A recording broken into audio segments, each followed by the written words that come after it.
This is a makeup package from the Philippines.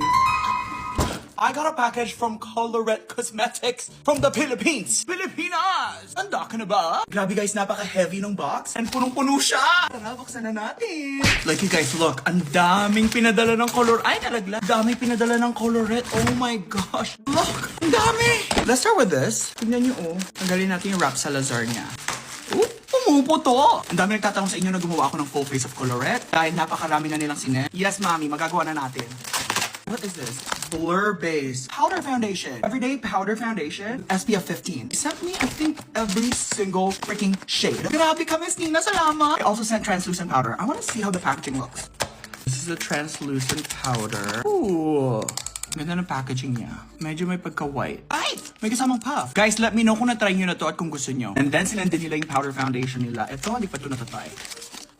Oh my God! Grabe ang ganda ng packaging. Like, it feels expensive. May puff din siya. Okay, Miss Nina. Then yung powder foundation. Iconic. Sinend nila sa akin lahat ng shade, which is perfect kasi mahilig ako mag-iba-iba ng shade sa face. Yan lahat ng powder na pinadala nila. Next naman is yung color tints. Ito yung bagong reformulated nila. I've used the old one before, pero ito na ang new.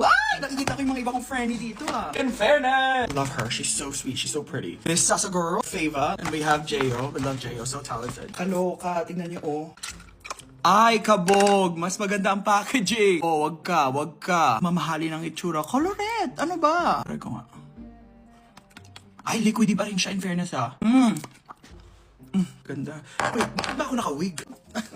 At bakit ba nakahikaw din ako? Ano ba? Bading ba ako? Hindi ako bading, no? Lord! Kumahal mo ako, makita mo! And then nagpadala din sila ng setting spray. It says everyday setting and fixing spray, so I assume it's supposed to be waterproof.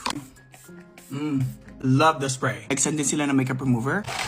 Ay, pang kilay! Life-proof brow pen. I think this is a brow mascara, brow pencil, brow boss, clear brow gel. I heard good things about this. I cannot wait to try this. Nagpadala rin sila ng makeup wipes. Di ko nga alam na may makeup wipes sila. Kami nila pinadala. Nalaloka ako. At mawawala pa ba ang first base skin tint? Natry ko na to nung una tong nilabas. I love it. Super lightweight ng feeling niya. And I like that there's SPF 30 in it. Period. Gorge. Colors giving Hermes. Then mawawala pa ba ang second base concealer nila? Pinadala nila ako nito dati pero yung shade hindi nag-work. So this time, I'm excited kasi nagpadala na sila ng perfect shade. This will be a good shade for me. Grabe talaga ang packaging ng Colorette in fairness. I've heard really good things about this concealer. Try nyo na ba to guys? Alam nyo naman, I love my Happy Skin Concealer. Pero I believe mas mura to. So kung marirecommend ko to sa inyo, why not? Coconut. Guys, di ko na-realize na may eyeshadow din pala sila. Tingnan nyo Haraw. Ang cute. Try natin yung pigment niya kung maganda.